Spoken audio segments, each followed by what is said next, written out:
Observing the political atmosphere in Cameroon presently, it is so tense and need a political thermometer to measure the temperature.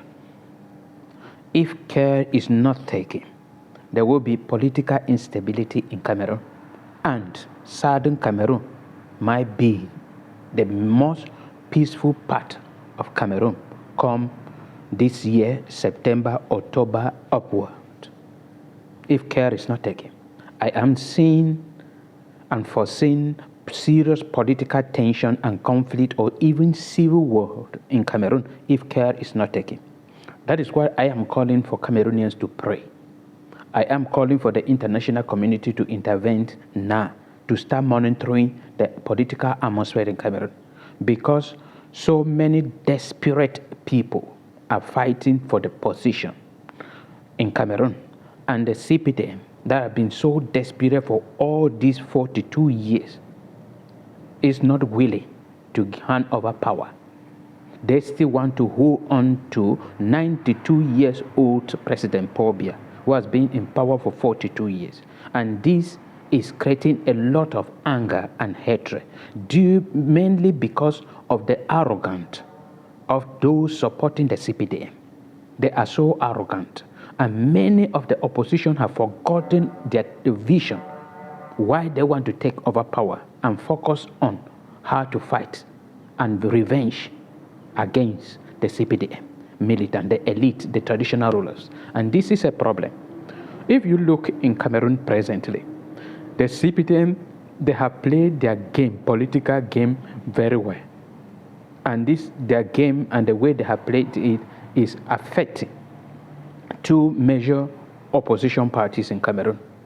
That is the Cameroon Renaissance Movement and the Cameroon Party for National Reconciliation of Cameroon Libya. These two people, up at this point, they don't know whether they will be running for the presidency come 2025 October. And if they don't, there will be serious problem in Cameroon, because somebody like Professor Maurice Kanto is so desperate, and he has, from his word, you know that he can do anything to get into the presidency of the Republic of Cameroon. And one of his strategy is destabilizing the government. And President Paul Biya, because it delights so much pleasure in violence and fighting, deploying the military against the common people, they will use the military very well. And that will create a lot of tension and problem in Cameroon, especially Yaoundé, Douala, Bafoussam, in the northern part of Cameroon, in other regions. And because of what is already going on in southern Cameroon, and southern Cameroonians are not fully involved in the political atmosphere, whatsoever is going on in Cameroon, they are not fully involved. That would be the best place for people to live, the most peaceful place in Cameroon come this period in Cameroon. There is serious political tension. And this political tension is mainly because Maurice Kanto make a mistake after 2018 presidential election by asking his militant not to run for parliamentary election and a council election, thinking that comes 2025, this local election will go first before the presidential election, and that will give him a direct way into the presidency. But he did not know that the CPDM will take it as an opportunity and postpone the council and the parliamentary election to 2026 after the presidential election. So this is a problem to Maurice Kanto, and presently now he is seeking to run as an independent candidate. And to run as an independent candidate, you need traditional rulers to sign, you need top government officials to sign, you need parliamentarians or senators from 30 from each region. I think it's 30 or 50 from each region. And all these people already gave their support to President Paul Biya.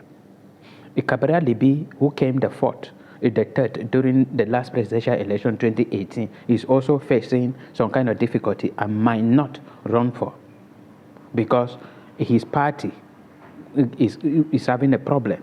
And then the chairperson of that party already hand over the support of the party to President Paul Biya, so that all the militants of the Cameroon Party for National Reconciliation should support President Paul Biya. So Cameroon Libya now, I don't know whether he will be running under which umbrella. So this will cause a lot of tension and problem within Cameroon. So that is what I'm saying that we should pray for.